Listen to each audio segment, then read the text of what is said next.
A major federal shift on marijuana policy. Scientists say it could open new doors for public health. A much more diverse area of research with more scientists engaged in that type of research. Some experts pushing back on the change. We are opening this up to big business making money and marketing. It's big tobacco 2.0. We dig deeper into what reclassifying marijuana changes and what it doesn't.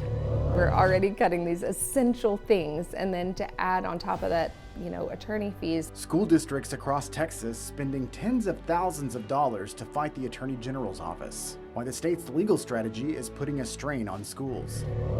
State law, immigration status, and higher education collide. We're not lawyers, we're students. Now student groups are getting involved in a legal fight that could reshape who qualifies for in-state tuition.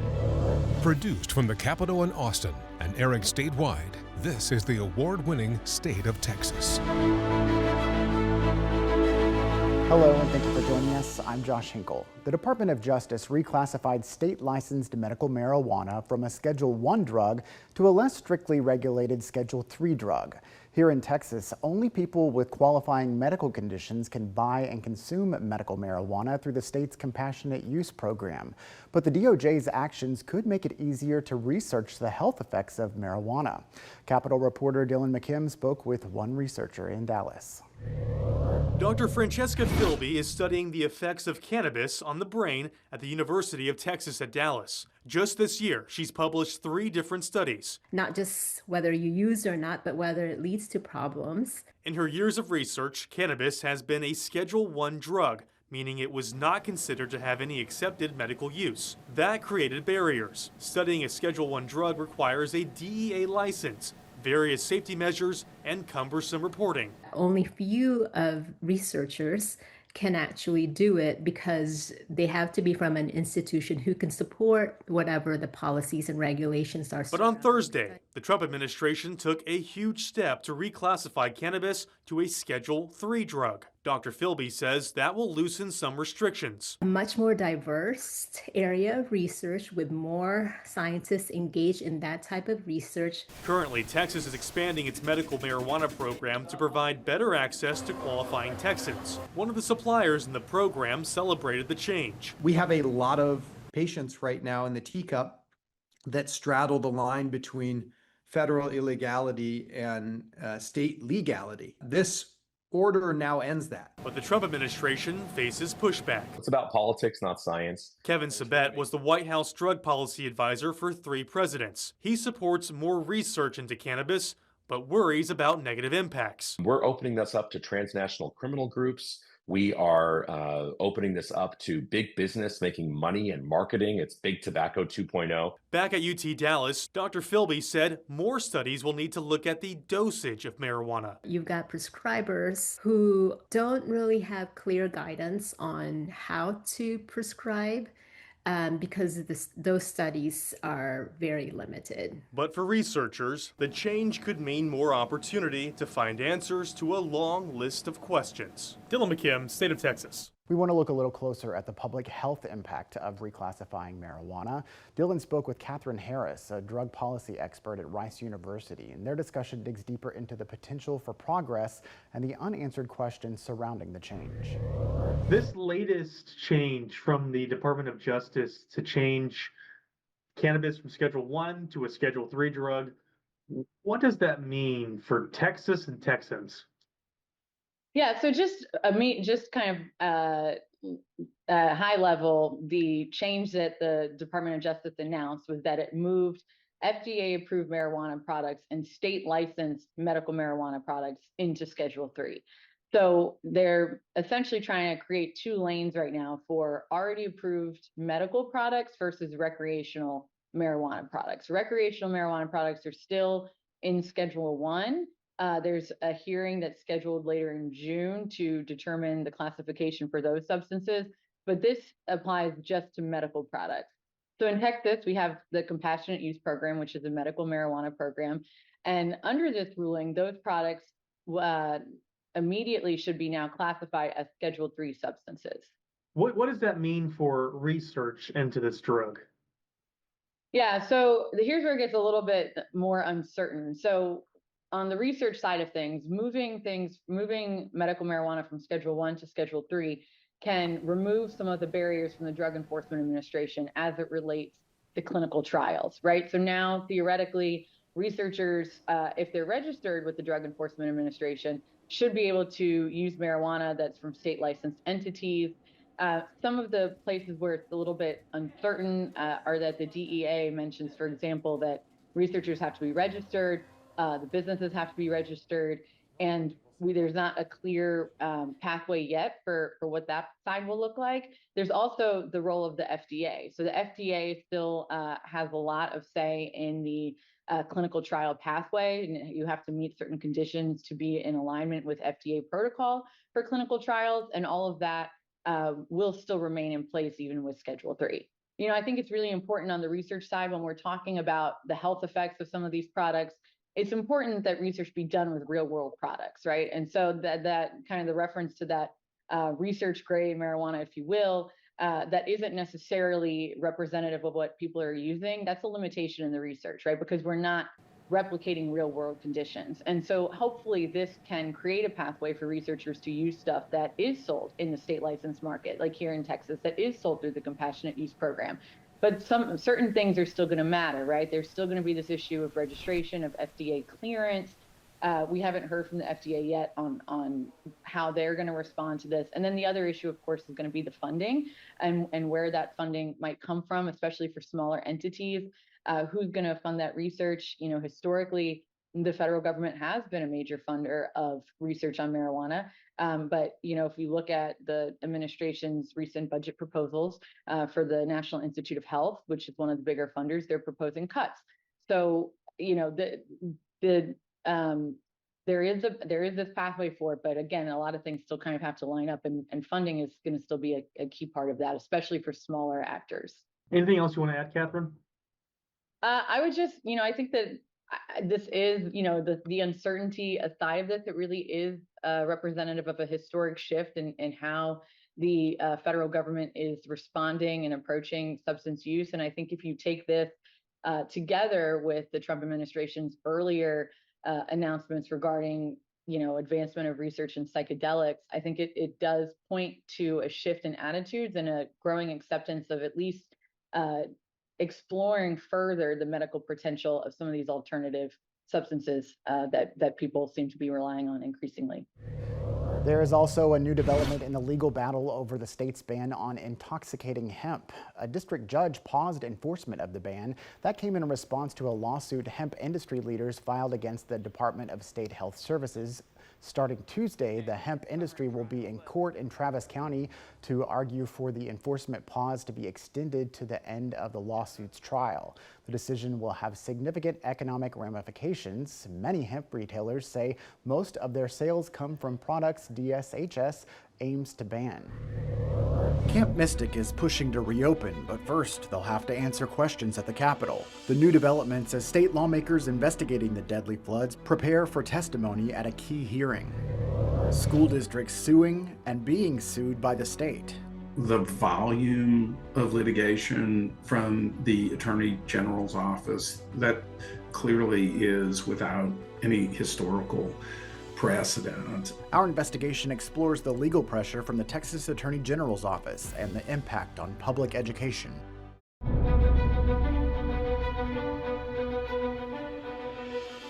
Lawmakers are scheduled to meet at the Capitol this week to get an update on the investigation into last summer's deadly floods.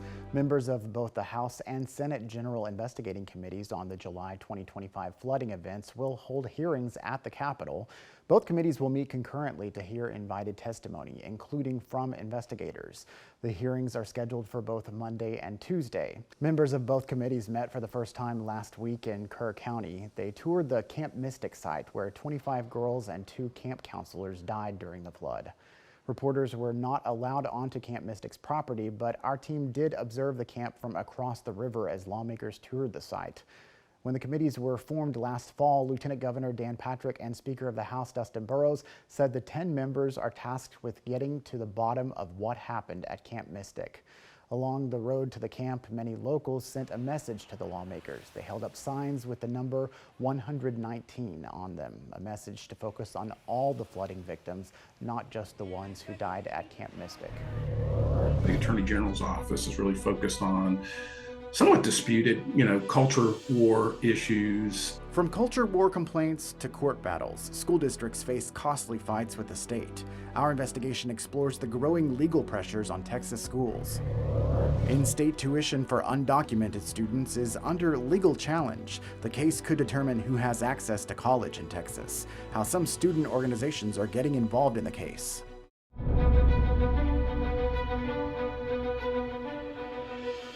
In the last 2 years, records show public school districts across Texas have spent tens of thousands of dollars fighting lawsuits the Texas Attorney General's office has filed against them. The catalyst for the legal action range from allegations of electioneering to claims school districts violated state law requiring the posting of the Ten Commandments in classrooms. Investigative reporter Kelly Wiley explores the cost to school districts already facing dire financial crises. Can I hold it? Well, you're not quite tall enough to hold it over me as well.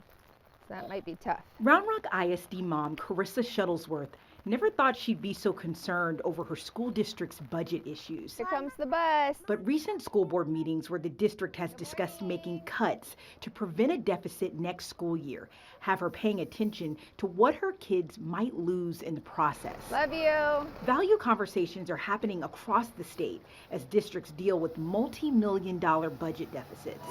And at the same time, many districts are dealing with expensive legal fights initiated by the Texas Attorney General's office. The Attorney General is suing the school district over allegations it violated a new state law requiring it to display donated Ten Commandment posters in classrooms.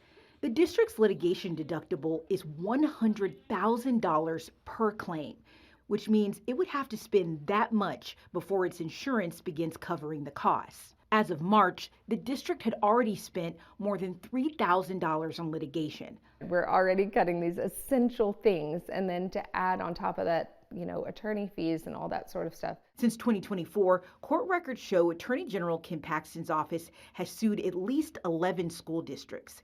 In 2025, the AG sued Austin Independent School District over allegations it was teaching critical race theory, an allegation the district has denied. Records show less than a year after AISD resolved the months-long litigation with the AG, a legal battle that records show cost the district more than $22,000. The AG warned the district could potentially face a $5,000 a day fine over a complaint from an AISD parent who was concerned the district is allowing a trans student to use the girls' bathroom, an alleged violation of the Women's Privacy Act. The district anticipates a $181 million budget deficit next year. We're no longer able to protect those cuts from impacting our classrooms. Our team reached out multiple times to the Attorney General's office and Kim Paxton's campaign team to ask questions about the lawsuits and how much his office spent fighting public school districts in court. So far, we've not heard back. There has historically been litigation between school districts and the AG's office. UT School of Law adjunct professor Scott Schneider says legal battles between school districts and the state are not unusual, including school districts taking the state to court over issues like funding. What makes the current moment unique is both the volume of litigation from the Attorney General's office that clearly is without any historical precedent. I think secondarily, what makes it unique, we're not dealing with sort of meat and potatoes issues in terms of funding for schools. We're really focused, or the Attorney General's office is really focused on somewhat disputed, culture war issues where, legislation that is a bit unclear and or there is existing federal precedent that might be in conflict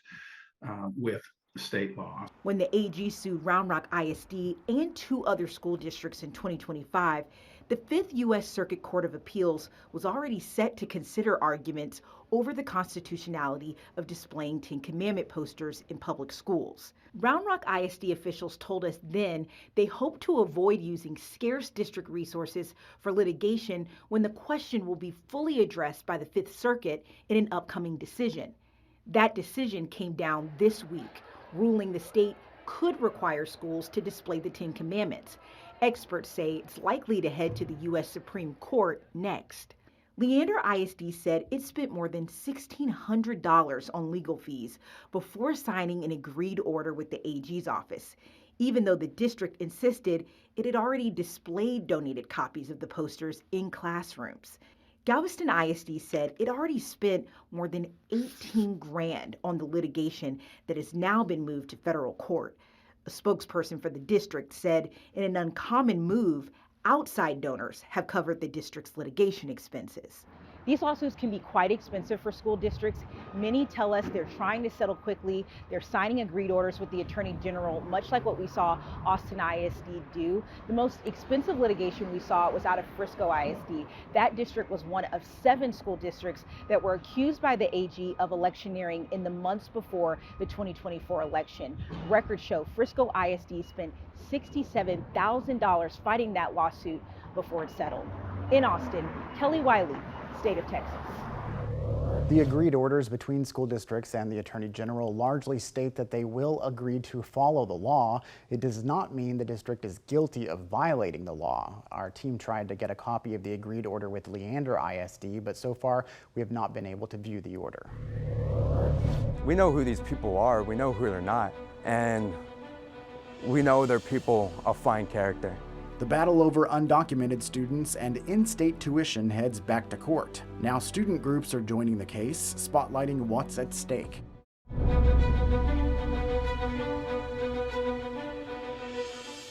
This June, a federal appeals court will hear arguments on a state law that allows undocumented students to pay in-state tuition at Texas public colleges. Lawmakers passed the DREAM Act 25 years ago. It granted some students access to in-state tuition regardless of citizenship status. The students had to have lived in Texas at least 3 years and have graduated from a Texas high school. But last year, a Texas judge blocked the law after the Department of Justice sued Texas. State Capitol correspondent Adam Schwager caught up with an unlikely group of advocates who are trying to get the Fifth Circuit Court of Appeals on their side. It's a typical day at the UT Sigma Lambda Beta House. Foosball, Fortnite, and updates on the pending Texas DREAM Act lawsuit. We're doing something that's for the better of the community, so. The historically Latino fraternity's UT Austin chapter has been fighting for the law. We honestly never expected it to go as far as it has gone. Their advocacy work starting last spring when the Texas Senate Education Committee voted to repeal it. If we had a secure border this whole time, this wouldn't be an issue. There to voice their opposition, SLB's Marco Julian Gonzalez and Latina sorority Kappa Delta Chi's Amy Don Juan. These aren't Tren de Agua gang members. These are students who have merit and work to get into some of the best universities at the state of Texas. The Speaker's desk is clear. When the bill died and never made it to the House floor, relief. And just for a second, we thought that our friends and loved ones would be okay, but then... A Department of Justice lawsuit against Texas just 2 days after the legislative session ended. They alleged the law unconstitutionally discriminated against U.S. citizens. Their argument, similar to one made by the repeal's author, Mays Middleton. And if they're not going to go to school anymore, our citizen constituents are going to take that spot because they don't have any empty seats. Texas Attorney General Ken Paxton declined to defend the law in a federal suit, so a district judge deemed the DREAM Act invalid. So the idea that this happened so quickly in a span of 6 hours, it just felt very undemocratic. The students realized they needed to do something, both for the alumni who benefited from the DREAM Act and for potential incoming students who could have been members but had to unenroll when their tuition spiked. This would have been their freshman year, and we would have tried to find them and recruit them and, grow a brotherhood. One problem? We're not lawyers, we're students. So they teamed up with lawyers at Texas Immigration Law Council to join this amicus brief along with the UT chapter of historically Latina sorority Sigma Lambda Gamma. we felt that it was very important to have students be represented, because at the end of the day, it's their dream, their future, their education that is being taken away from them. And while these brothers still have their college dream, yeah, we like to have fun. They're standing up for those who don't. For State of Texas, I'm Adam Schwager. Last year, after the DOJ lawsuit, we reached out to former Governor Rick Perry. He signed the DREAM Act into law in 2001. Back then, Perry said he supported the legislation because it would give more people the chance to contribute to society and work towards citizenship. But when we spoke to him last year, Perry blamed immigration policies of the Obama and Biden administrations for the decision to end the act. They basically had an open border policy, and that has tainted everything all across this country. And I think it made it easy for people to stand up and say, look, what was a thoughtful approach to how we deal with people who don't have the legal right to be in this country 25 years ago to today is completely different. And I think we're going to have to deal with this issue of immigration before any of these programs can come back into place. Perry previously defended the DREAM Act, most notably in a 2011 debate during his campaign for president. Thank you again for joining us for State of Texas. I'm Josh Hinkle. We'll be back next week to bring you an in-depth look at Texas politics.